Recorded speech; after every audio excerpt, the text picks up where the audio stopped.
The other day, I rewatched Spider Man Homecoming for the first time in years, and I realized it's one of the best Spider Man stories we've ever got and a top tier MCU film. Let me explain why.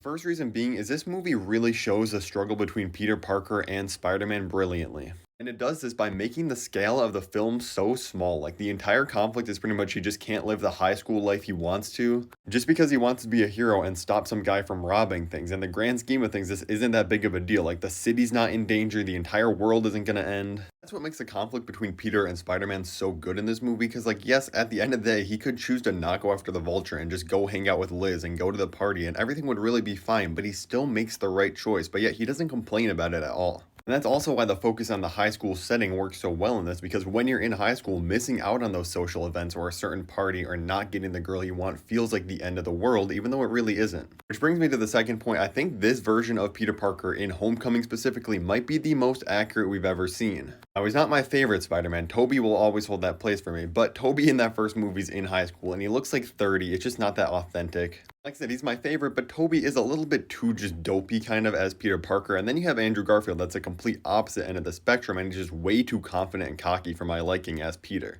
Tom Holland in this movie perfectly captures the best of both of that. Like, yes, he's nerdy and smart and doesn't really have that many friends, and Ned's really his only close friend. But at the same time, he has enough of that charisma and humor, and like he does end up getting Liz to go to the dance with him. I know there's a lot of people out there saying, oh, this isn't Spider-Man at all. He gets that suit from Tony. It's way too advanced. The thing is, if you actually watch the movie, he really doesn't use any of the extra features that much. And like him talking to Karen for like 10 minutes in the film really doesn't take away from anything. It's actually pretty funny in my opinion. And him having access to the super fancy suit with all these advancements makes it even more powerful when he gives it up at the end and decides not to join the Avengers. Now, obviously that all gets thrown away in like the next movie in Infinity War, but for Homecoming, it works really well. The third thing I really love about this movie is the humor genuinely works. Like now we're in the phase of the MCU with Thor Love and Thunder and Quantumania that the humor is just terrible. But like this guy's line about he couldn't bear to lose another student on a field trip not again made me laugh out loud. Tony Stark's not in the film that much, but every time he is, he has one of those classic quips that really lands well. The humor between Peter and Happy when Peter just keeps calling him and asking and begging to be in the Avengers is also really funny.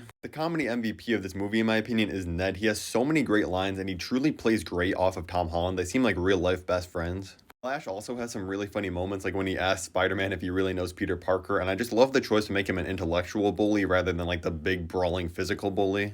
I gotta talk about Michael Keaton as the Vulture though. He is an incredible part of the movie and why it works so well. It's a perfect mix of being kind of goofy and humorous as a villain, but also super menacing when he needs to be.